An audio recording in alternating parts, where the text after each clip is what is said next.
है, राग पुत्र में है, राग पति में है, राग सास में है, ससुर में है, राग घर में है, चूल्हे और चौके, गाड़ी और मोटर में है, राग जीने में, खाने और पहनने में है। और बंधन क्या है? राग ही बंधन है। और इस राग की पूर्ति हो जाती है तो ऐसा लगता है कि राग ही प्रेम है, परंतु राग प्रेम नहीं है। जब राग की पूर्ति होए तो प्रेम प्रतीत होता है, और राग की पूर्ति नहीं होती तो बैर हो जाता है, द्वेष हो जाता है। तो भगवान कहते हैं राग द्वेष वियुक्तैस्तु विषयान इंद्रियश्चरन् आत्मवश्यैर्विधेय आत्मा प्रसादम अधिगच्छति। बहुत बढ़िया बढ़िया युक्ति श्री कृष्ण ने दी है। ऐसी युक्ति दिया है कि मुस्कुराकर जियो, कुछ छोड़ना ही नहीं है, कुछ पकड़ना ही नहीं है। जब कुछ पकड़ोगे तब न छोड़ने में आएगा। हम किसी से संबंध माने नहीं और संबंधों की प्रेम कर लेंगे, ठीक है, ज्ञान तो है ही सबको कि भाई हमारा जन्म से किसी का संबंध नहीं है और संबंध टिकते भी नहीं है, केवल माने हुए हैं। किसी ने बुआ कह दिया, मान लिया, किसी ने मौसी कह दिया, मान लिया, किसी ने चाची कहा, मान लिया, किसी ने भाभी कहा, मान लिया, और जैसा मान लेते वैसा ही व्यवहार हो जाता है। लेकिन जो मानकर उसमें लिप्त हो जाता है वो बंधन में पड़ जाता है। लेकिन जो सजग रहता है कि भाभी कहने से मैं इसकी भाभी थोड़ी हो गई हूं, मौसी कहने से मैं इसकी कुछ हो थोड़ी गई हूं, इसके प्रेम व्यवहार के लिए ये रिश्ते हैं, ये प्रेम चाहता है इसलिए मौसी कहा है। तो मौसी के हक का अदायगी क्या है? प्रेम कर लो, लेकिन उससे लिप्तता मत रखो। क्यों? कि उसके जैसे 72 लोग हमें मौसी कहेंगे। अगर एक से हम जोड़ लेंगे तो 72 लोगों से कहां तक जोड़ोगे? संसार में संबंध नहीं जोड़ना है। संबंधों की मार्मिकता को प्रेम लगे तो कर लो, भीतर से छोड़ दो। इसलिए भगवान कहते हैं राग द्वेष वियुक्तैस्तु, न किसी से राग करो और न किसी से द्वेष करो। तो राग द्वेष वियुक्तैस्तु छोड़ दो। क्या करो? विषयान इंद्रियश्चरन्, आंख जहां जाती है देखो मगर प्यार से, राग से द्वेष से नहीं, देखो मगर प्यार से। भोजन करो बहुत ज्यादा रुचि लेकर, लोभ लेके नहीं, उसमें रस लेके नहीं, तृप्ति के लिए भोजन करो। उसमें स्वाद पाने की चेष्टा छोड़ दो, क्योंकि स्वाद ने ही न जाने कितने रोगों का घर बना दिया है। तृप्ति ने नहीं बनाया, रोटी ने नहीं, स्वाद ने बनाया है। महाराज जी हमारे कहा करते थे, स्वादियों की बात तो क्या बताऊं, नीचे के अंग खराब हो गए हैं, सब जलन हो रही है, दवाई हो रही है, ऑपरेशन हो रहे हैं, लेकिन फिर भी मिर्ची थोड़ी पा जाता है, खा लेगा, सिर खुजलाएगा, पानी गटक गटक पीता जाएगा, पेट नहीं भर रहा है, पानी खाता जाए, फिर एक गिलास खा लेगा, फिर थोड़ी वो मिर्ची काट लेगा, फिर थोड़ी नींबू चाट लेगा, थोड़ी अदरक हो तो अदरक खा लेगा। क्या वो कुछ नहीं खा नहीं रहा है, जी नहीं रहा है, स्वाद ले रहा है। अब इस स्वाद ने किसकी काया नहीं बिगाड़ दी, किसका स्वरूप नहीं बिगाड़ दिया। एक बात, जो रूप में ललकता है, क्या बताऊं, ऐसा फैशन मैं भी लूंगी, ये डिजाइन मैं भी लूंगा, ये मैं भी पहनूंगा, उस फैशनों ने किसकी जो है मजबूरियां नहीं खड़ी कर दी। जीने के एक ढंग, एक तरीके हैं, समझने के तरीके हैं, चलने और आदि के तरीके इसे सत्संग से मिलता है। जो सत्संगी होगा वो आनंद पूर्वक जिएगा। इसलिए भगवान की बातों को, गीता की बातों को पढ़ें, समझे, बड़ा मर्म है उसमें। राग द्वेष वियुक्तैस्तु विषयान इंद्रियश्चरन् आत्मवश्यैर्विधेय आत्मा प्रसादम अधिगच्छति। इंद्रियों को विषयों में से हटाना नहीं है, उनको युक्ति युक्त जीना है। इंद्रियों को हटाकर कहां ले जाओ, क्योंकि इंद्रियां बिना भोगों के जी नहीं सकती, शरीर ही पुष्ट नहीं होगा। देखना मना नहीं है, लेकिन कुदृष्टि हटाओ। खाना मना नहीं है, पाना मना नहीं है, पर उसमें से लोलुपता हटाओ। जीने में मनाई नहीं है, राग द्वेष हटाओ। पहनने में मनाई नहीं है, स्वच्छ और सुथरा पहनो, जिससे शरीर को कोई रोग न हो जाए। माताओं को क्या बताएं, अब माताओं खुद पता है। ऐसी ऐसी पहले कुमकुम लगाया जाता था, कुमकुम शुभ होता था। मकाई के आटे की बनती थी कुमकुम, नींबू डाल के लाल हो जाता था। उसका सिंदूर बनाया जाता, लगाया जाता था, बड़ा पवित्र होता था। उस रंग से मन जो है एकदम हमेशा तेजमय बना रहता। आज तो स्टिकर जैसा आता है, प्लास्टिक लगाते, ऐसा केमिकल आता है, कुछ वर्षों के बाद में वहां दाग पड़ जाते हैं। ऐसे केमिकल लगाते हैं कि त्वचाएं फिर बाद में झुर्रियां पड़कर उसमें फिर से जो है दाग पड़ जाते हैं। फिर क्या होगा? जीवन भर उसी चमड़े के चक्कर में, शरीर के चक्कर में, पोषण के चक्कर में, दवाई के चक्कर में, सुधारने, पूरे शरीर पे ही पूरा उसका मनोविज्ञान उतर जाता है। पूरा जीवन शरीर पे लगा देता है। शरीर से मन हटाना है और मन को वासना से हटाना है और मन वासना से भी निवृत्त होकर बुद्धि में जाना है और प्राज्ञवान बनना है। इंद्रियों से विगत होते हैं, इच्छा को रहित होते हैं, योगी कहलाते हैं, संयमी कहलाते हैं। लेकिन उस संयमी से भी ऊंची एक बात है, मन को वासना से रहित कर दो तो परम योगी है। पर परम योगी से भी एक अवधूति मस्ती है, वो क्या? बुद्धि से कामना ही छोड़ दो। क्या है? प्राज्ञों की तरह जियो। प्राज्ञ कौन? जो ईश्वर से भी कुछ नहीं चाहता, ईश्वर को भी कहता है कि आप आओ, मुझसे कुछ चाहो तो मैं आपकी सेवा करूं। ये प्राज्ञों के लक्षण। वो संसार और संसार से भयभीत नहीं होता क्योंकि कामना रहित है। उससे भी ऊपर एक और चीज है, क्या? वो परम योगी भगवान भोलेनाथ। क्या? कोई चाहना ही नहीं है। पर्वतों पे बैठे हैं, बर्फों में बैठे हैं, न अपनी स्त्री के लिए कोई श्रृंगार की एक चीज ही नहीं खरीदा और पार्वती ने उन्हें छोड़ा ही नहीं। क्यों? कि चाहना मिट जाने पर वो भोलेनाथ पूरे विश्व के स्वामी हो गए हैं। जिसको कुछ नहीं चाहिए सो साहनपति साह। चाह गई चिंता गई मनभा बेपरवाह। जो कुछ नहीं चाहता उसे सब देना चाहते हैं। स्त्रियों में गुण मैंने सतियों में देखा है। जो सतियां अपने पति से कभी कुछ नहीं मांगती, उनकी परिस्थिति देखती, 12 घंटे खट के आने के बाद उनकी दशा बिगड़ी रहती, उनके चरण दबाती, शीतल जल देती है, पंखा जलती है, जो कुछ रूखा सूखा है प्रेम पूर्वक पवाती है। और जब वो पेमेंट लाके देता है तो वो रख देती है, जब मांगे तब दे देती है। और जब कुछ वो कपड़े लाती है तो वो रो देती है, मेरे लिए क्यों? आप एक ही जोड़ी पहन के जाते हो ना, आप एक दूसरी जोड़ी ले आओ, ये कपड़े लौटा दो, मेरे पास अभी हैं। अपने कोई चोली में बंद में अपने कोई डिजाइन नहीं लगवाती। वो कहती पहले आप अपना कच्छा दूसरा ले आओ, फट गया है, रोज रोज तकलीफ होती है, आपको संकोच होता है। ऐसी सतियों को देखा है जो पतियों के ही बारे में सोचती हैं, उनके सुख के बारे में, उनके शांति के चैन के बारे में सोचती है। जो दूसरों के सुख और शांति के बारे में सोचता है उसी का जीवन धन्य है, अन्यथा व्यर्थ है। अपने जीवन में सुख नाम की कोई चीज है नहीं, उसको छोड़ देने में ही सुख है। सुख के त्याग से आनंद उपजता है, लेकिन सुख के भोग से दुख उपजता है। सुख की अंतरंग में दुख ही भरा हुआ है। यदग्रे अमृतोपमं परिणामे विस्मीव, यदग्रे विस्मीव परिणामे अमृतोपमं। जो पहले दुख सहता है उसको शांति और संतोष रूपी महाआनंद, महा खजाना मिल जाता है। जीवन में धन की नहीं, वैभव की आवश्यकता नहीं, संतोष और शांति की, शील और विनय की आवश्यकता है, नम्रता की आवश्यकता है, सहनशीलता की आवश्यकता है, जिसकी शास्त्रों ने, संतों ने, महापुरुषों ने, भगवान ने गुणगान किया, बखान किया। उसके दर्शन के लिए लालायित होकर भगवान गृह गृह में पधारते। पद्म पुराण की कथाएं देखो, चीगड़ भगत की कथा आती है, पीपा जी महाराज की कथा आती, कबीर जी की कथा आती, नानक जी की, रविदास जी की। आपको क्या बताएं इनकी दीनता, इनकी दैन्यता में। रविदास जी के घर तो भगवान आते कहीं खिचड़ी खिला दे हमको। रविदास जी कहते मैं चमार जाति को, तुम जाओ कहीं और ब्राह्मण के यहाँ खा लो। भगवान कहते मैं तेरे यहाँ खाऊंगा, नहीं खाओगे तो मैं अपना जान दे दूंगा। भगवान ब्राह्मण बन के आते और रविदास पहचान जाते। एक दिन भोजन वोजन करने के बाद में बोले, देख तू रोज गरीबी दुख भोगता है, कभी कुछ उद्यम नहीं करता और भजन में लिप्त रहता, ये मेरी मणि रख दे, पारस मणि रख दे। बोले आप ही रखो, मैं हाथ नहीं लगाऊंगा। बोले तू पत्थर मत समझ, बोले ये कंकड़ पत्थर नहीं है, ये पारस मणि है। उनकी रुखानी को लगा दिया, लोहे का सोना हो गया। उन्होंने रुखानी फेंक दिया और रोने लगे। बोले आज से मेरे घर मत आना, मेरी रोजी रोटी मत छीनो, मुझे सोना चांदी नहीं चाहिए आपका।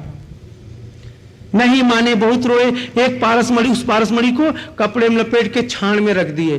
2 बरस बीता, रविदास की हालत खराब है। धोती के टुकड़े में जब बैठते सिलाई करके तो खुश से फट जाता। बाहर नहीं जाते अपनी जूती बेचने, पत्नी फिर उसको सीती, फिर खुश से फट जाता। वो धो के छोड़ देते तो पत्नी पहनती, पत्नी धो के छोड़ देती तो वो पहन लेते। ऐसी दीन दशा में संत रविदास जी सदगुरु हुए हैं।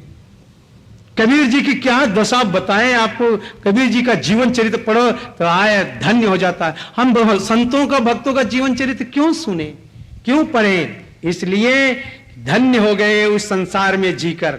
हमारी लालसा, तृष्णा, हमारी इच्छा, कामना को हम उनके सामने रख दें, ऐसा लगता है कि हम तो कहीं के नहीं हैं, इनके सामने बैठने लायक नहीं है। बड़े बड़े राजा, बड़े बड़े पुरुषार्थशाली दिग्गज लोग संतों के सामने नाक रगड़ के रह गए हैं।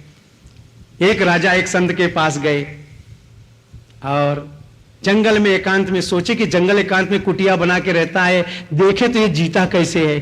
गए तो बाबा जी बड़े मस्ती में कपड़े उपड़े निकाल के, अवधूत मस्ती में, रेत कुल चारों तरफ से लगा के खूब लौट रहे थे मतवाले हाथी की तरह, और मस्त थे, आनंद में थे।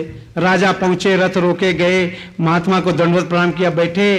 बोले महाराज जी आप अकेले ही रहते हैं? बोले अकेले तो नहीं था, लेकिन अब मैं अकेला हो गया। राजा बोले मैं समझा नहीं। बोले तुम समझ सकते ही नहीं। वो भगवान की मस्ती में थे, कोई आ जाता है तो समझ लो कि द्वंद्व हो जाता है। मस्ती तो, आनंद तो अकेले की है, उन्मुक्तता की है। वस्तुओं से मस्ती आती है तो वस्तुओं का महत्व है, पदार्थों से मस्ती आए तो पदार्थों का महत्व है, शरीरों से मस्ती आती है तो उस हाड़ मांस का महत्व है, अगर मकानों से मस्ती आ रही है तो उस ईंट पत्थर का महत्व है।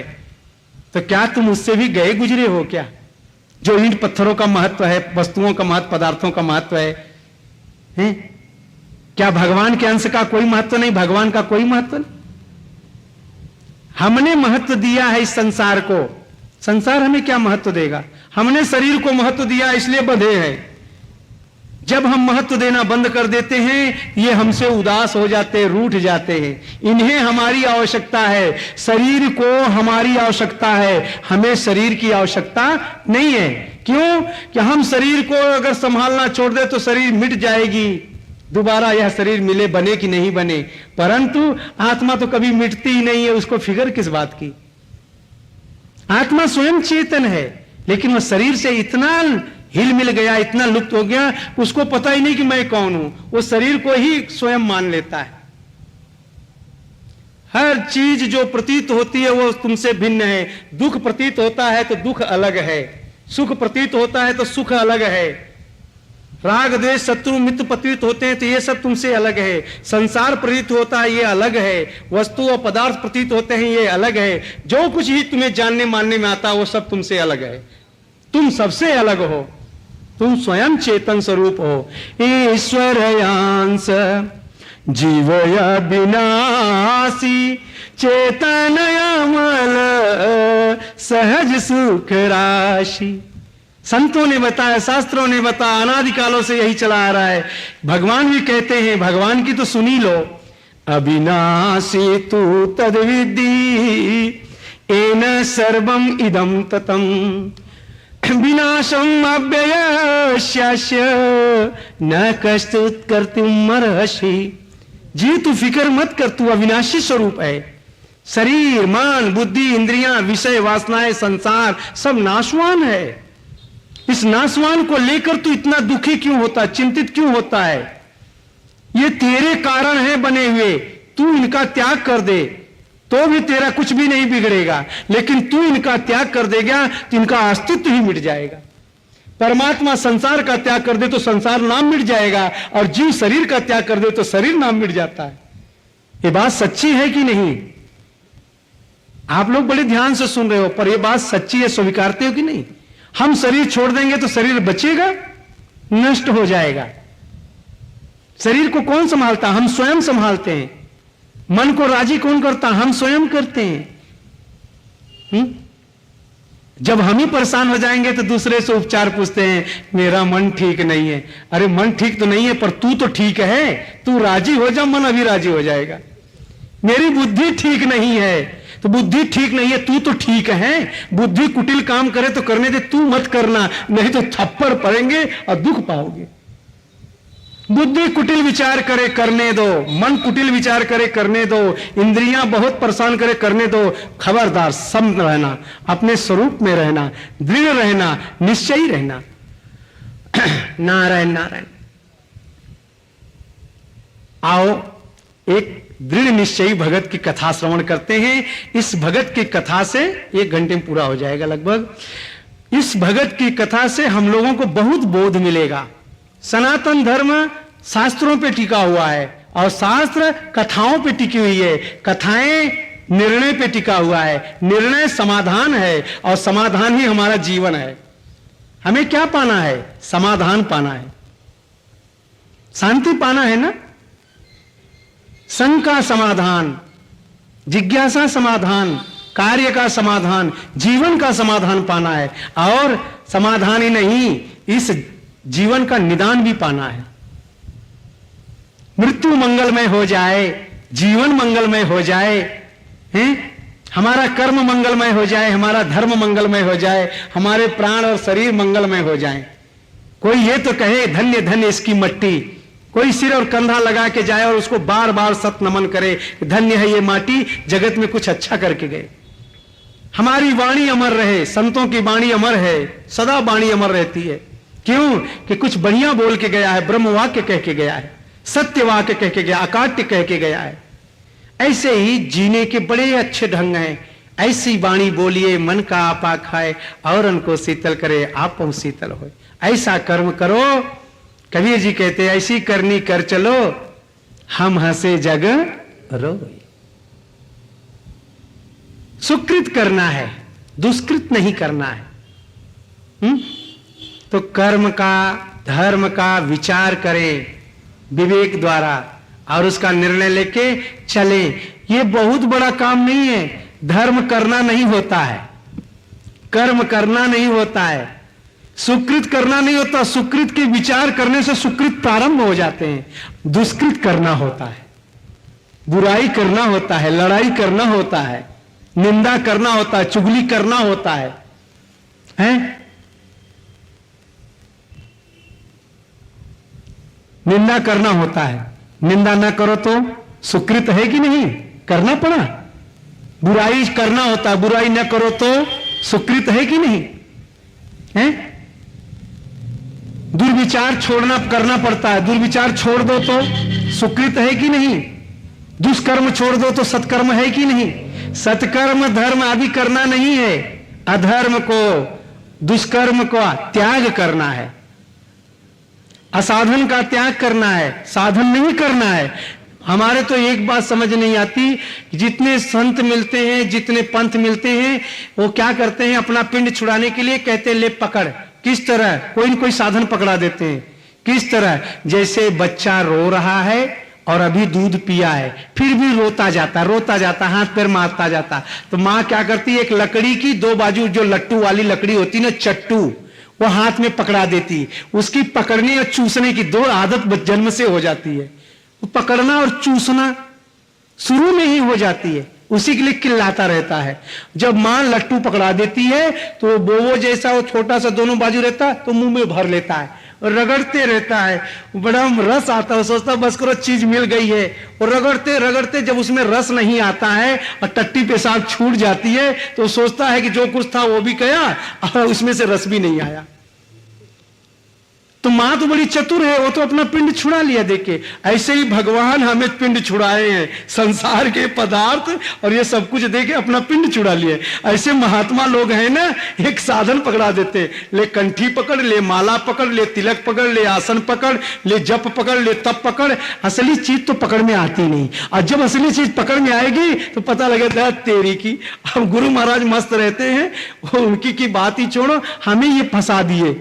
जब आप फंसाते इसलिए हैं कि तुम दुर्गुण काम करने के बजाय सद्गुण करो, लेकिन करना भी कहां तक है? शुभ और अशुभ कर्म यही छोड़ना पड़ता है। चतुर कौन? जो अशुभ को तो छोड़ ही देता है पर शुभ को भी छोड़ने की कृपा करो। कैसे? अशुभ करोगे तो पाप और नरक भोगोगे, शुभ करोगे तो पुण्य और स्वर्ग भोगोगे। तो स्वर्ग में क्या कम पाप होता है क्या? स्वर्ग में पुण्य छीन होते हैं और नरक में पाप छीन होते हैं। तो स्वर्ग अच्छा है या नरक अच्छा है? विचार करो, स्वर्ग अच्छा है कि नरक? नरक में पाप नष्ट होते हैं और स्वर्ग में पुण्य नष्ट होते हैं।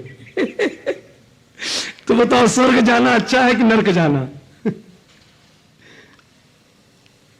शुभ कर्म भी बंधन कारक हैं। हमारे भगवान कहते हैं, यो न हर्षत न दृष्टि न सोचत न कांचति शुभाशुभ परित्यागी भक्ति मानवे से में प्रिया। वही भक्त मुझे अत्यंत प्रिय है जो शुभ और अशुभ दोनों का परित्याग कर देता है। तो शुभ या अशुभ का परित्याग मतलब क्या? जब तक साधन करोगे तब तक प्रेम करने की जगह नहीं मिलेगी भगवान से। भगवान से कह दो ना कि मेरे को क्या माला घुमाने पे ही आप मिलोगे, तो फिर माला की बलिहारी है, आपकी क्या बलिहारी है?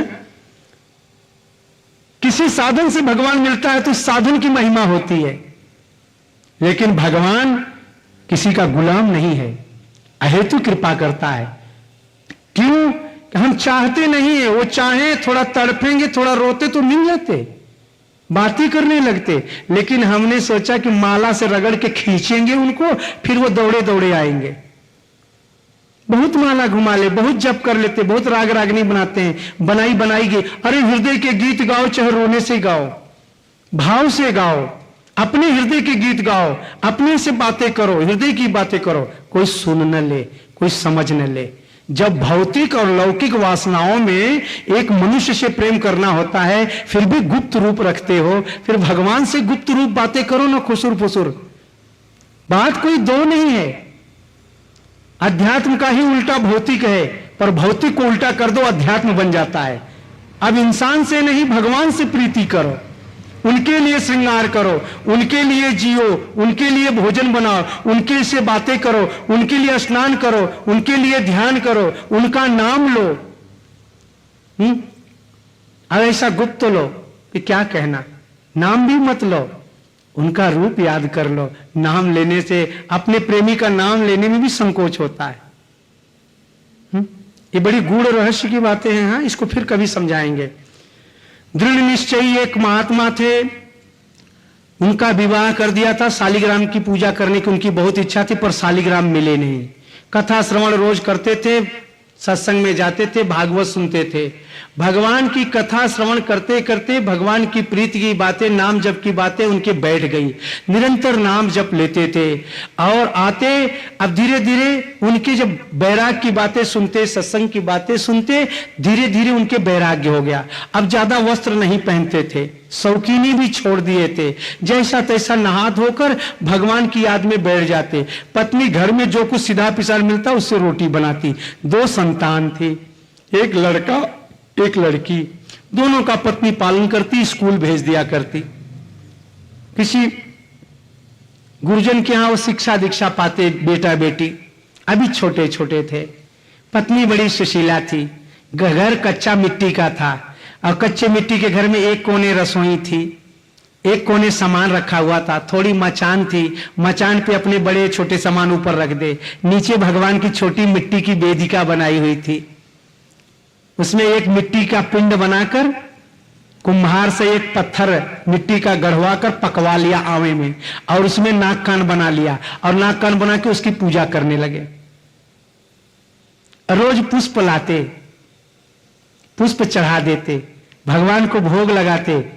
जो भी पदार्थ बन जाता भगवान को भोग लगा के तुलसी दल चढ़ा देते। बच्चे और पति को पवा देते। कीर्तन भजन करते हुए सो जाते। कभी जो महात्मा जब जी आते तो उनको जो कथा भागवत की सुनी हुई होती वो सब बताते। आज पार्वती शिव की कथा हुई, आज याज्ञवल्क्य की भरद्वाज की कथा हुई है, आज तो सनकादिकों की कथा हुई, आज तो नारद की कथा हुई है, आज तो नारद का मोह भंग हुआ है, आज तो शिव जी का जो है मोहिनी जो है अवतार हुआ है, आज भगवान का ये अवतार हुआ, आज भगवान का कृष्ण अवतार हुआ, भगवान के बाल्य कथा, सारी कथाएं जो भागवत की श्रवण करते, शाम को चर्चा करते करते बच्चे हुकारी भरते भरते सो जाते। पत्नी भी कहती है, क्यों आप सो गए क्या, फिर क्या हुआ? बोले तुमको नींद नहीं आती? बोले दिन भर बच्चों के कामों में लगी रहती हूँ, मन इधर उधर जाता है, आप आ जाते हो तो शांति मिलती है। और क्या सुना है बताओ? सब बता देते। आधी रात बीत जाती, ब्रह्म मुहूर्त में फिर उठ जाते थे, बाहर दिशा में जाना होता, शौच स्नान करके संध्या वंदन करके फिर अपने भगवान का स्तुति करके सूर्य को जल दे के अर्घ दे के जीवनचर्या जीते थे। कोई अधिक खटपटम नहीं करना, उतना ही साधन करना चाहिए, उतना ही भजन करना चाहिए जितना लोड ना हो। लोड ज्यादा करने तो बोले मेरे भजन में बाधा पड़ती है, मेरे तो साधन में बाधा पड़ती है, ये बच्चे सताते हैं, क्या पति देव मेरे को सताए, मेरे को तो भगवान में लगने। अरे युद्ध मत करो, सब काम कर रहे हो, सब काम वर्क इज वर्शिप। भगवान का जो काम करो सब भगवान की पूजा समझ के करो, सब साधन हो जाएगा। हर घड़ी, हर क्षण, हर पल भगवान कहीं गया नहीं है। तुम अपने विचार शुद्ध करने के लिए काम करो, शांति पूर्वक काम करो, सने सने कर्म करो। कोई उतावल करके उतल पुतल करके जीना नहीं है।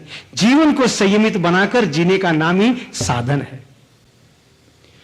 हे गोविंद, दिनचर्या बढ़िया पंडित जी की चली, रोज कथा में जाते। एक दिन कथा श्रवण करते करते वो बहुत वर्ष बीत गए तो उनके एक प्रसंग चला। वो प्रसंग मैं नहीं सुना पाऊंगा क्योंकि 1.5 घंटे का प्रसंग है, आप लोगों को थोड़ी सी बता देते हैं। वो प्रसंग था असुरराज जालंधर का।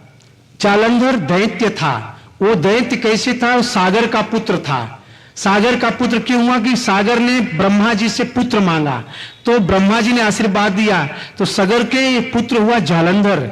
वो जालंधर लाड प्यार से इतना पला पोसा, समुद्र का बेटा। ये हुआ कि इसकी दीक्षा शिक्षा कहां हो, शिव जी के पास चला गया।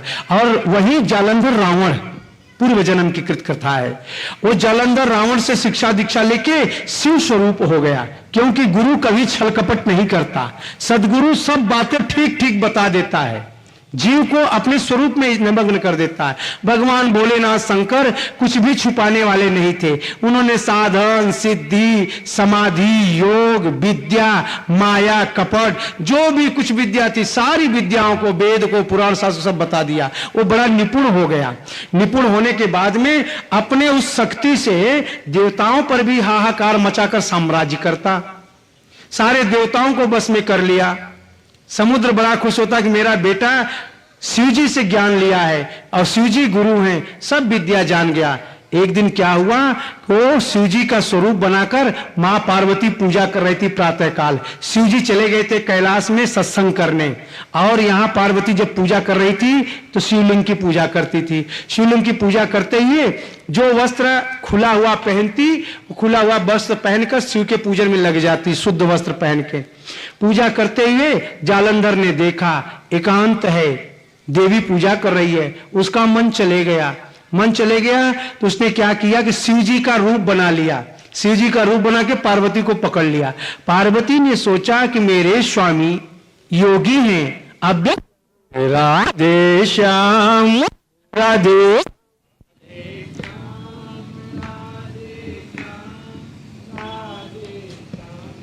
राधे श्याम, जय सीताराम सीताराम सीताराम, जय सीताराम सीता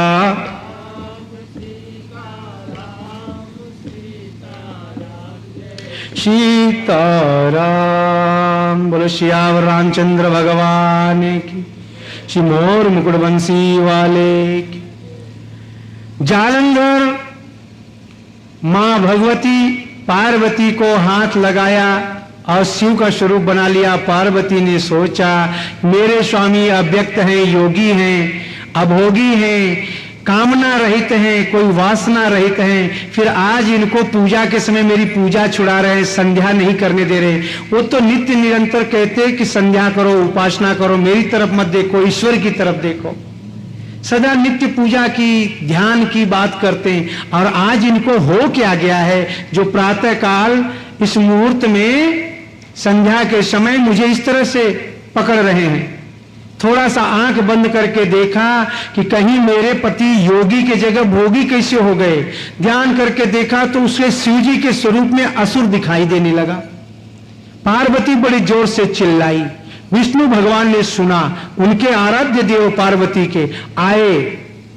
भगवान के आते ही शिव स्वरूप जो जालंधर था अपना रूप बदल दिया।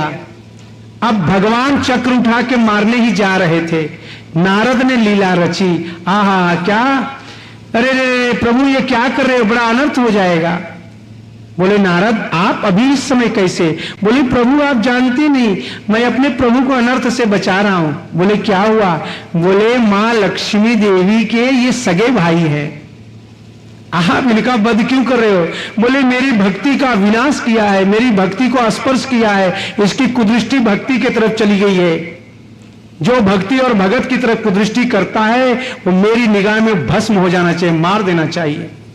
जो अपराध भगत कर करई, राम रोष पावक सो जरई, मैं इसका विनाश कर दूंगा। नहीं नहीं प्रभु ऐसा नहीं करोगे, बड़े भाग्य से तो साला मिलता है, आपको पता ही नहीं है।